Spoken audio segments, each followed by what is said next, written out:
conhecer os irmãos. E eu louvo a Deus por isso. Louvo a Deus pela vida de vocês. Glória a Deus.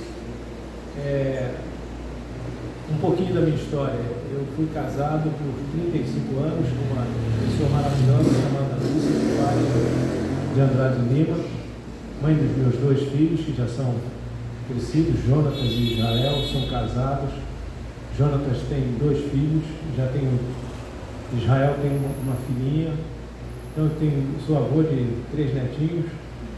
Mas em 2018 a minha esposa veio a óbito devido a um câncer no cérebro.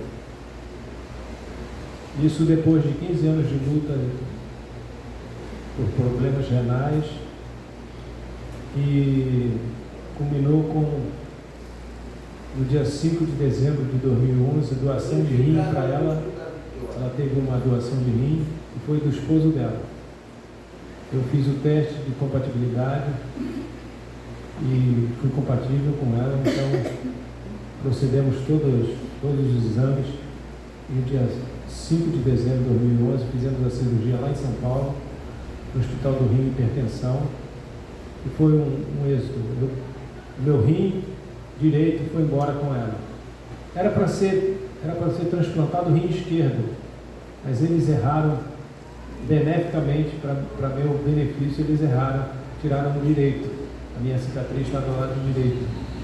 E aí eu fiquei agoniado, falei, o que vocês fizeram? Eu deixei na papeleta que era para doar o rim esquerdo, e o rim esquerdo estava perfeito, o direito tinha uma verruga pelo lado de fora, mas a funcionalidade era a mesma do outro.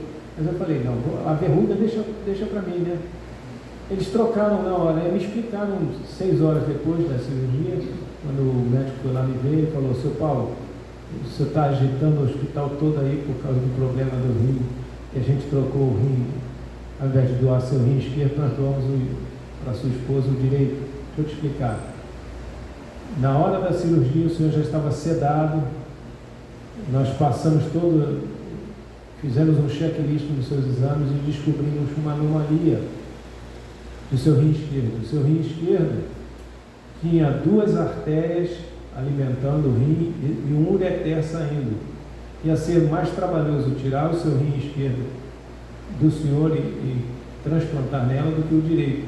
O rim direito tinha uma artéria e um ureter, que é o normal. Então, nós decidimos na hora ali, trocamos, fizemos a cirurgia. Você ficou com o rim beneficiado. O rim esquerdo é irrigado duplamente. Então, até nisso Deus abençoou, né? Amém. Até numa coisa que eu pensei que era um erro médico, foi um acerto maravilhoso. Ela viveu com este rim até de 2011 até 2018. Ela precisava, por conta da compatibilidade não ser 100%, ela precisava tomar 14 medicações diárias para impedir que ela perdesse o rim. Eram imunossupressores para poder enganar o sistema imunológico, dizendo, olha, esse rim é amigo, não combate não, deixa ele aí, deixa ele quietinho funcionando. E foi assim até 2018. Mas o que acontece? A probabilidade dela adquirir um câncer por conta da medicação era de 1 em 1 milhão, e aconteceu. Aí, de 2016 para 2017, foi descoberto esse câncer, fizemos a biópsia, ela teve que fazer radioterapia, quimioterapia. Os médicos deram apenas 6 meses de vida para ela, ela durou mais 1 ano e meio. Foi tudo preparado, Deus preparou tudo para os meus filhos, preparou meu coração. E, enfim, vivemos juntos uma vida conjugal de 35 anos. Eu louvo a Deus por essa experiência maravilhosa. A mãe dos meus filhos cumpriu a missão dela. E eu fiquei, dizem que quem é melhor vai primeiro, né? Então, eu fiquei para consertar algumas coisas aí. Mas Deus me agraciou maravilhosamente. Em 2019 eu conheci a Raquel, minha atual esposa. Nós estamos casados há 4 anos E é uma mulher também maravilhosa. Eu quero apresentar a Raquel. Fica de pé, minha querida. Raquel Seabra de Paula Lima, minha esposa, minha atual esposa. E eu ganhei de lambuja, né, de presente, uma filha maravilhosa. A Sara é filha de Raquel, do seu primeiro casamento, que não deu certo, mas nós nos conhecemos em 2019 e casamos no final do ano, no dia 30, não deixe esquecer não, hein? 30 de novembro de 2019, não é isso? Então completamos novembro passado, dia 30, 4 anos de casados. Então esse é o resumo da minha história. Ainda não fui embora ainda porque Deus tem um plano, Deus tem um propósito para a gente. A gente ainda está vivo porque Deus quer, amém, irmão? Amém. Para a glória dele. E eu quero trazer também para os irmãos um fraterno abraço do nosso companheiro de lutas, Bispo Luiz Paulo, é o presidente da convenção, da nossa convenção do Ramo Nova Vida, que está alinhado conosco. Ele manda um abraço para a igreja. Ele hoje de manhã foi pregar em Sarapuí, lá no Pastor André. E em breve ele deve passar por aqui. Em breve ele vai vir aqui para conhecer os irmãos. Amém? Amém. Então, nós estamos muito alegres. Terça-feira nós temos como presbitério com as esposas. Graças a Deus minha esposa vai poder ir também. Então vai ser um final de ano assim muito abençoado. Amém. Graças a Deus. Quero compartilhar com os irmãos então a palavra. Vamos ficar de pé para a leitura. Mateus, Evangelho de Mateus, capítulo 7.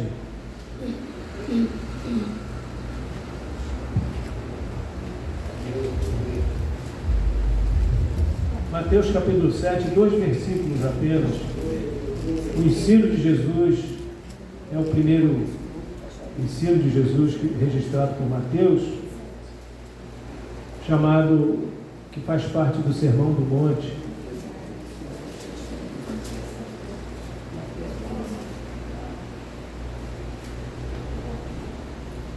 Mateus capítulo 7, versos 13 e 14.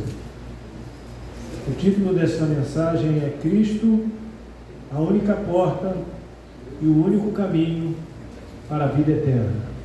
Amém, irmãos? Jesus Cristo é a única porta e o único caminho para a vida eterna. Diz assim a palavra do Senhor. O Senhor Jesus veio ensinando aquelas multidões lá no monte, pregando a palavra. Ele diz assim: entrem pela porta estreita, porque larga é a porta e espaçoso o caminho que conduz para a perdição.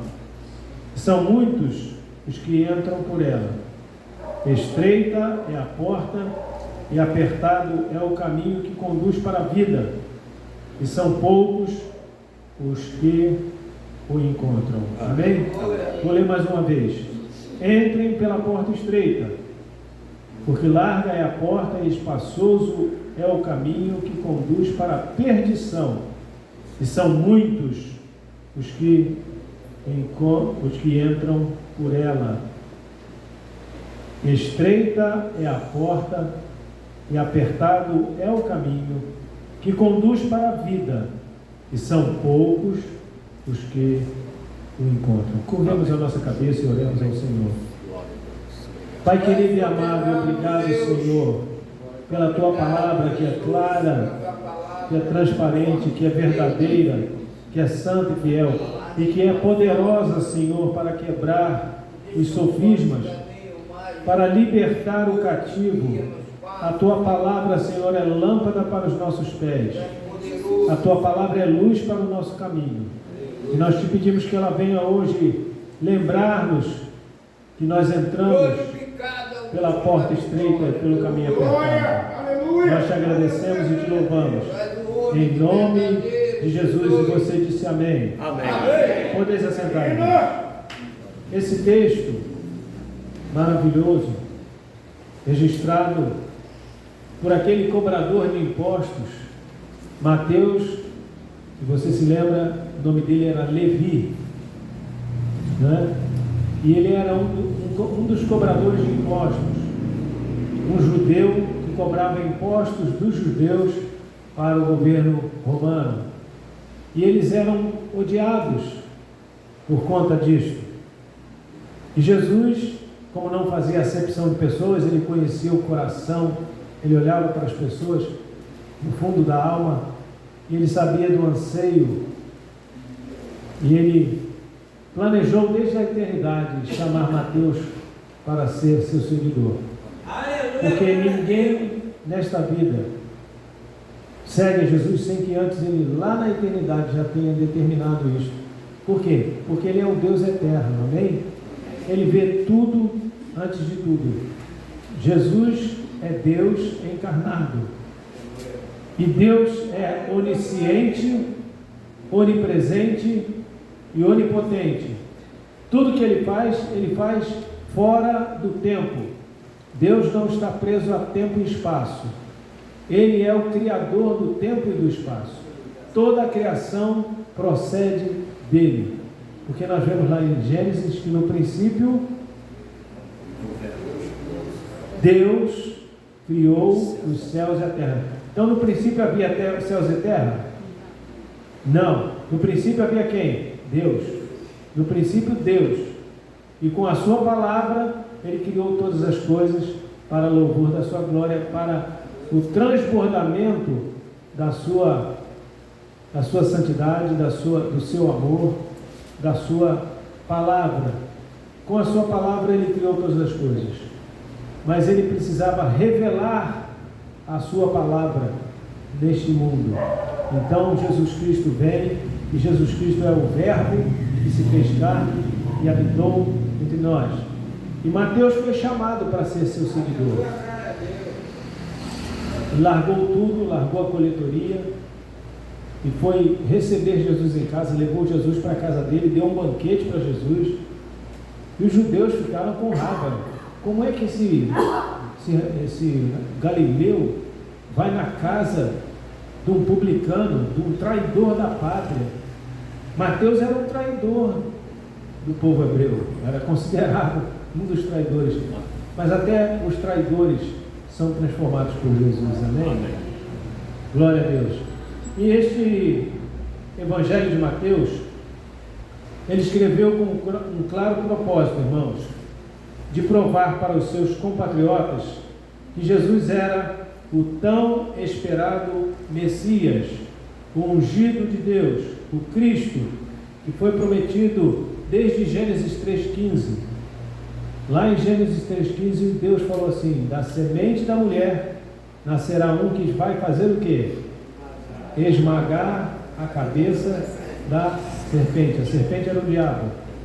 E desde lá, a promessa do Messias, Deus veio revelando até que ele viesse. Então Mateus, quando se converte, quando anda com Jesus, quando ele vê o que Jesus faz, os milagres, as maravilhas, os ensinos, o poder de Jesus, ele dá esse testemunho, ele escreve esse evangelho com o propósito de provar para os seus compatriotas que Jesus era o tão esperado Messias. Ele inicia esse evangelho com a genealogia de Jesus, começando com Abraão, com o pai da aliança da fé, passando pela linhagem real de Davi, chegando até José, marido de Maria, da qual nasceu o Cristo.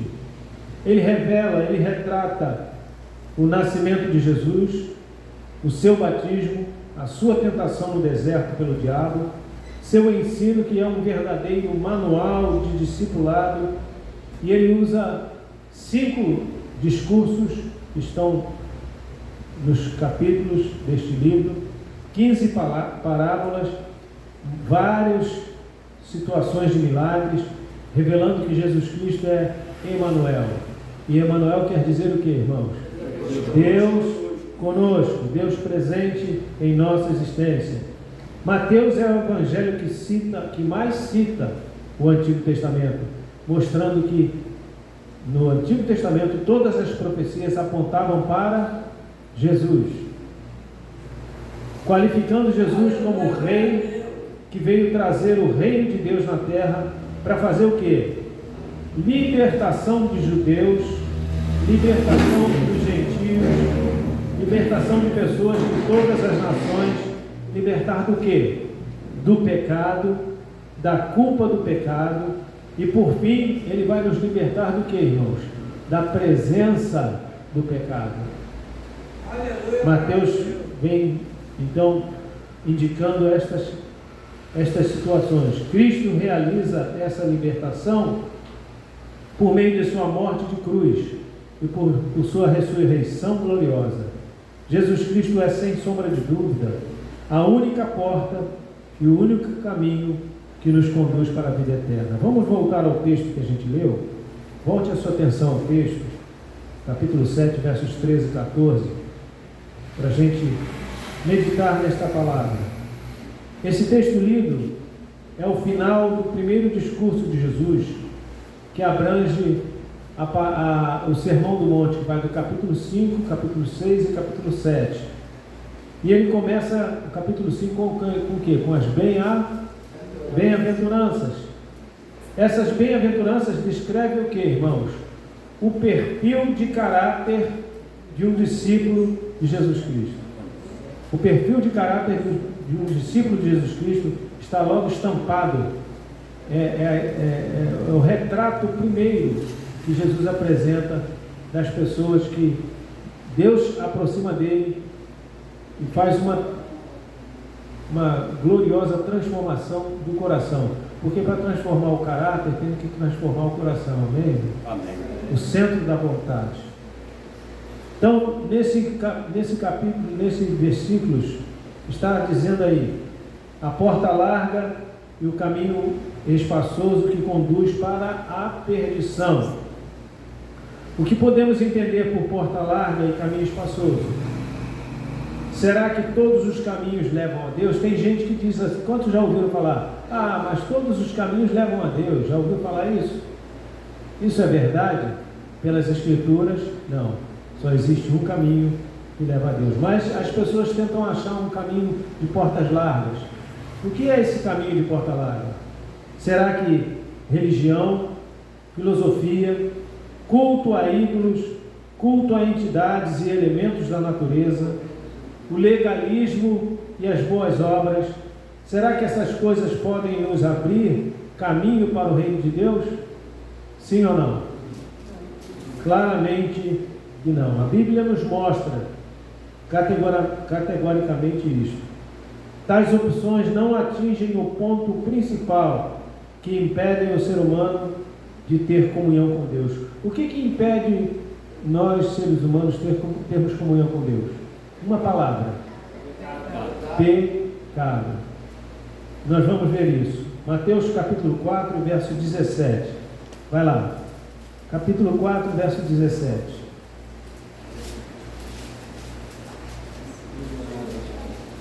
A alternativa, o chamamento do Evangelho é para uma mudança radical da existência humana. Daí em diante, Jesus começou a pregar e a dizer: arrependam-se, ou arrependei-vos, não é isso que está na sua Bíblia? Arrependei-vos, porque está próximo o reino dos céus.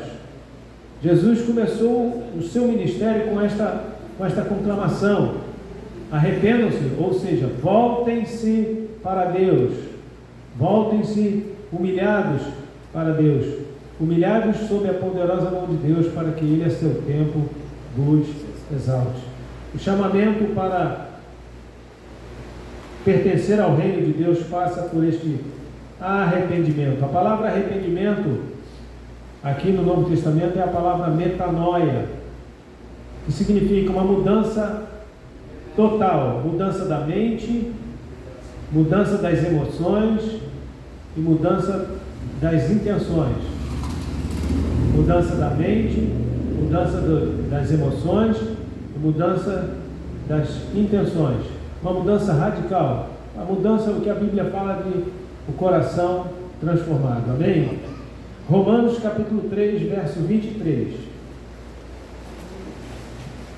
Abra sua Bíblia em Romanos, carta do apóstolo Paulo aos Romanos, capítulo 3, verso 23.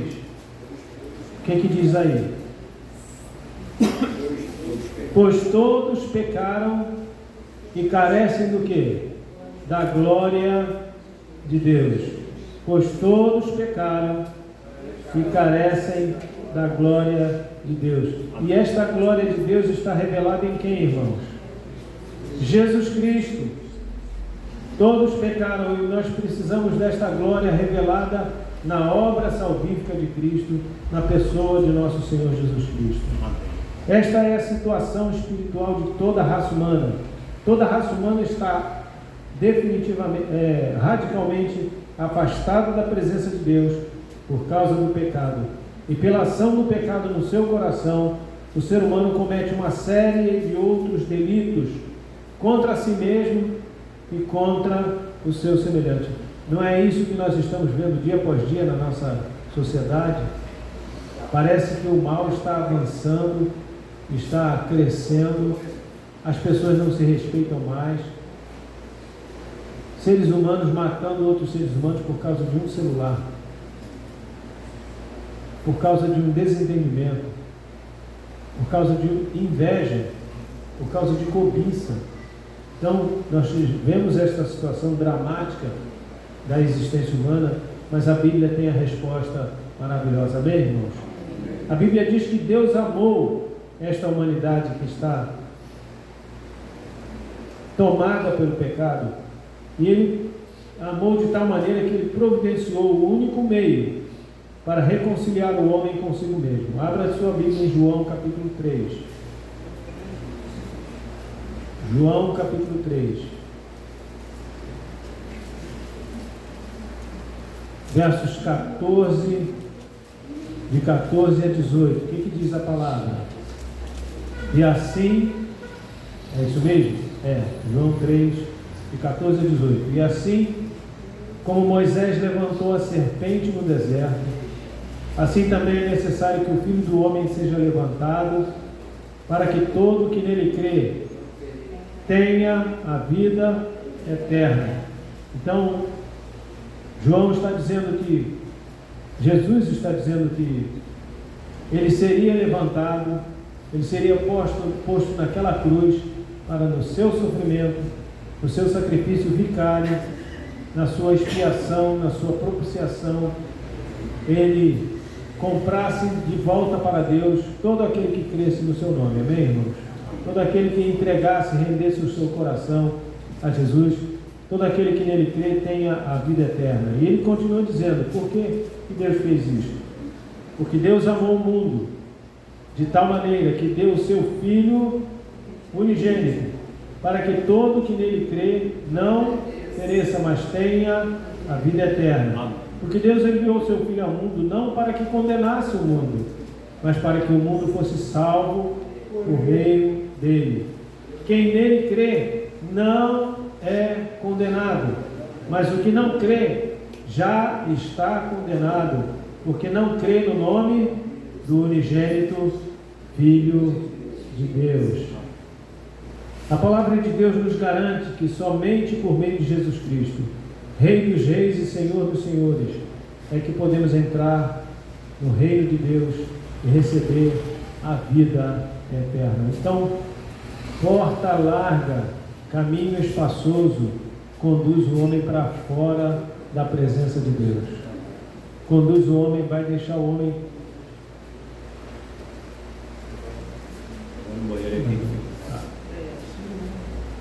Amém. Vai deixar o homem fora da presença de Deus. Mas Jesus fala aqui em Mateus 17: entrem pela porta estreita. A porta estreita e o caminho apertado é que conduz para a vida. Vamos ver então essa situação da porta estreita e do caminho apertado que conduz para a vida. As Escrituras nos revelam que a porta estreita e o caminho apertado que conduz para a vida, quem é? É o próprio Senhor Jesus. Aleluia. Que por sua obra redentora realizou na crucificação e na ressurreição e pelos mandamentos que, quando obedecidos, nos torna seus discípulos. Abra em João capítulo 10. João 10. Algumas páginas para frente. João capítulo 10, versos 7 a 10. O que diz a palavra? É o Senhor Jesus mesmo quem está dizendo. Então Jesus disse mais uma vez: em verdade lhes digo que eu sou o quê? A porta das ovelhas. Todos os que vieram antes de mim são ladrões e salteadores, mas as ovelhas não lhes deram ouvidos. Eu sou a porta. Se alguém entrar por mim, será salvo. Entrará e sairá e achará pastagem. O ladrão vem somente para roubar, matar e destruir. Eu vim para que vocês tenham a vida e vida em abundância. Amém. Jesus é a porta. Jesus é a porta que Deus estabeleceu para que pudéssemos entrar no seu reino. Lá em João capítulo 14, vire algumas páginas, versos 5 e 6, Jesus, quando estava se despedindo dos seus discípulos, na noite que ele seria traído, ele estava consolando seus discípulos. Ele falou o seguinte: então Tomé disse a Jesus: não sabemos para onde o Senhor vai. Como podemos saber o caminho? Jesus respondeu: eu sou o caminho, a verdade e a vida. Ninguém vem ao Pai senão por mim. O que foi que Jesus respondeu, irmãos? Eu sou o caminho, a verdade e a vida. Ninguém vem ao Pai senão por mim. Aleluia. Glorificado a Deus pela vitória. O que nós aprendemos aqui, irmãos? Aleluia. O que nós percebemos nesse texto sucinto de Jesus, nessa conclamação de Jesus para os seus discípulos? Volte lá no capítulo 7.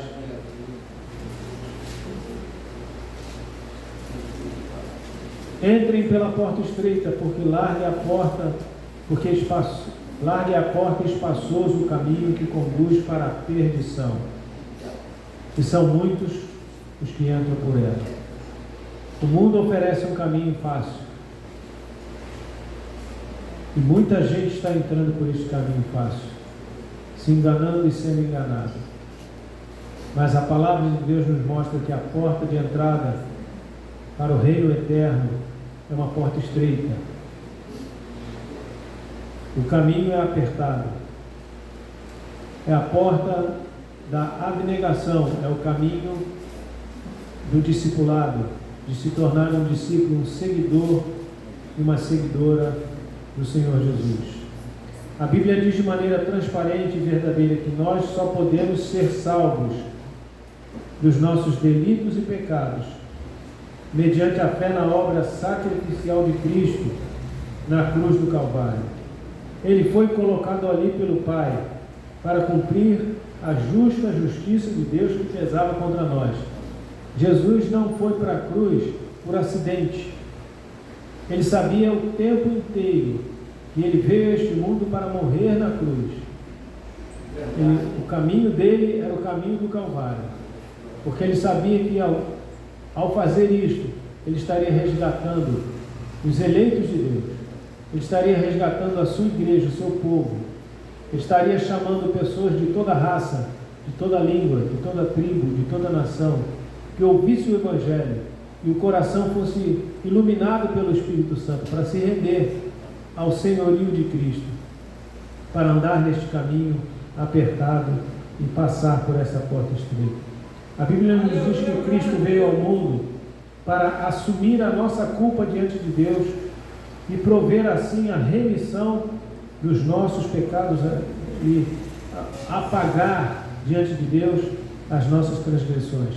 Abra sua Bíblia em Isaías, capítulo 53. Isaías 53. Esse texto é impressionante, irmãos. Isaías não poderia adivinhar o que ele disse. Somente pela iluminação, pela inspiração do Espírito Santo, ele poderia dizer essas palavras. Porque Isaías viveu 700 anos antes de Cristo vir ao mundo. Estas palavras foram proferidas 700 anos antes de Cristo. Veja como Deus conhece tudo. Ele rege a história. E Ele aponta desde cedo, desde antigamente, Ele estava apontando para o seu ungido, para o seu filho. Veja o que diz aí Isaías capítulo 53, versos 4 a 6. O que diz aí? Certamente, falando sobre o ungido, Messias, certamente Ele tomou sobre si as nossas enfermidades e as nossas dores levou sobre si, e nós o considerávamos como aflito, ferido de Deus e oprimido, mas Ele foi transpassado por causa das nossas transgressões e foi esmagado por causa das nossas iniquidades. O castigo que nos traz a paz estava sobre Ele, e pelas suas feridas nós fomos sarados. Todos nós andávamos desgarrados como ovelhas, cada um se desviava pelo seu caminho, seu próprio caminho. Lembra do caminho largo? A porta larga? Filosofia, culto idólatra, culto às entidades. E a gente vê isso nos dias de hoje.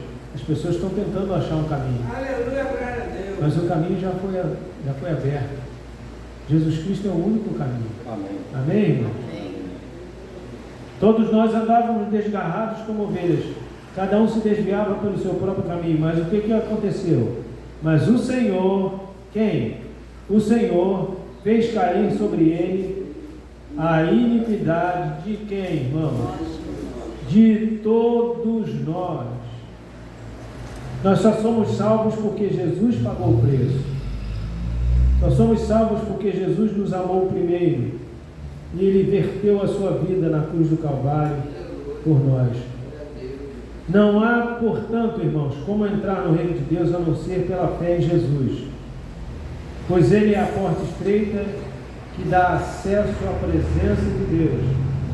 Ele é o único caminho que nos conduz para a glória eterna. A nossa jornada aqui, irmãos, é transitória, é passageira.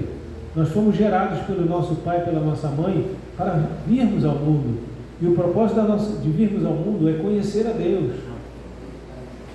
O primeiro fundamento da fé cristã reformada, o propósito da existência do homem é conhecer a Deus e gozar da sua presença para sempre. Mas o homem que enquanto o homem não for liberto do seu pecado, ele não pode entrar na presença de Deus. Por isso nós precisamos de Cristo. Por isso nós temos que confessar com a nossa boca a nossa fé em Cristo. O apóstolo Paulo diz em Romanos: se com a tua boca confessares a Jesus como Senhor, e em teu coração creres que Deus o ressuscitou dentre os mortos, tu serás o quê? Salvo. A confissão da boca é algo que procede do coração, porque a Bíblia fala que a boca fala do que está cheio o coração. Então, se a nossa boca fala das coisas de Deus, das maravilhas de Deus, da nossa esperança em Cristo, é porque o Espírito Santo já nos tratou, já colocou em nosso interior essas verdades eternas. Amém, irmãos? Glória a Deus por isso. Não há, então, como entrar no reino de Deus a não ser pela fé em Jesus Cristo. Então as pessoas têm que parar para pensar o que estão fazendo com esta dádiva. O que estão fazendo com Jesus hoje? Na verdade, irmãos, só quem honra a Jesus Cristo é a igreja. O mundo despreza Jesus. O mundo zomba de Jesus.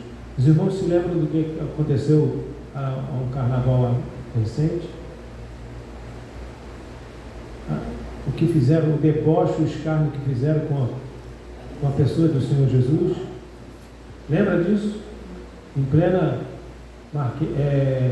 Sambódromo, dando glória ao diabo, o diabo arrastando Jesus, debochando de Jesus, e o povo aplaudindo. Não é à toa que o Rio de Janeiro está do jeito que está, irmãos. De Deus não se zomba. Tem gente zombando de Deus e acha que vai ficar por isso mesmo. Não vai ficar, não. Quem não se arrepender dos seus pecados, a gente leu pela palavra, aquele que não crê já está condenado. Não tem escapatória. Alguns aqui estão escapando porque o STF quebra o galho, porque o deputado quebra o galho, o senador quebra o galho, mas no dia do juízo não vai ter quebrar galho, não. Não vai ter quebrar galho. Quem não estiver em Cristo, quem não estiver preso a Cristo, vai estar amarrado para sempre na perdição eterna. Perguntaram, uma certa pessoa perguntou ao reverendo Hernandes Dias Lopes, que a gente conhece, um homem de Deus, eu oro por ele, eu tenho pedido a Deus que Deus continue fazendo dele uma referência, um arauto no nosso país. Mas perguntaram para ele onde ficava o inferno, e ele deu uma resposta maravilhosa para essa pessoa. Ele disse o seguinte: o inferno fica no final de uma existência sem Cristo. O inferno fica no final de uma existência sem Cristo. Nós recebemos uma existência graciosa de Deus. Nós não produzimos a nossa vida. Deus nos constituiu através dos nossos pais, para que nós o conheçamos, para que nós o louvemos, para que nós creiamos no seu Filho, para que nós o amemos com todo o nosso coração. Amarás o Senhor teu Deus de todo o teu coração, de toda a tua alma, de todas as tuas forças, de todo o teu entendimento. Este é o primeiro mandamento das Escrituras, do Decálogo. Amar a Deus acima de todas as coisas. E só há um povo que ama a Deus nesta terra, é a igreja. O mundo não ama. Só há um povo que entrou pela porta estreita, a igreja. Só há um povo que anda no caminho apertado, no caminho da obediência, no caminho da fidelidade, no caminho da retidão, no caminho da pureza do coração, no caminho da mansidão, no caminho da temperança, no caminho da perseverança. Este povo se chama a Igreja do Senhor Jesus Cristo. E não é aquela igreja que tem nome na porta, é aquela igreja que tem Cristo no coração. Amém? Porque tem muita coisa escrita na porta aí que não tem nada a ver com Jesus.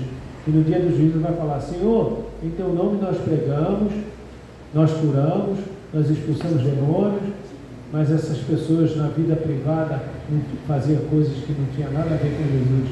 Então Jesus não autentica a vida que não tem compromisso com ele. Ele vai dizer: afastai-vos de mim, malditos, para o fogo eterno, porque eu nunca vos conheci.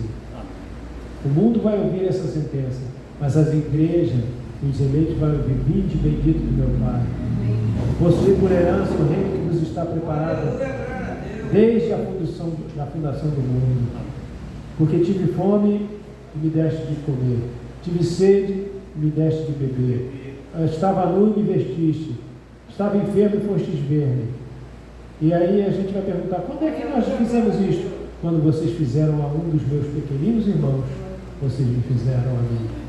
Andar no caminho apertado, andar no caminho estreito, é andar no reino de Deus. Amém?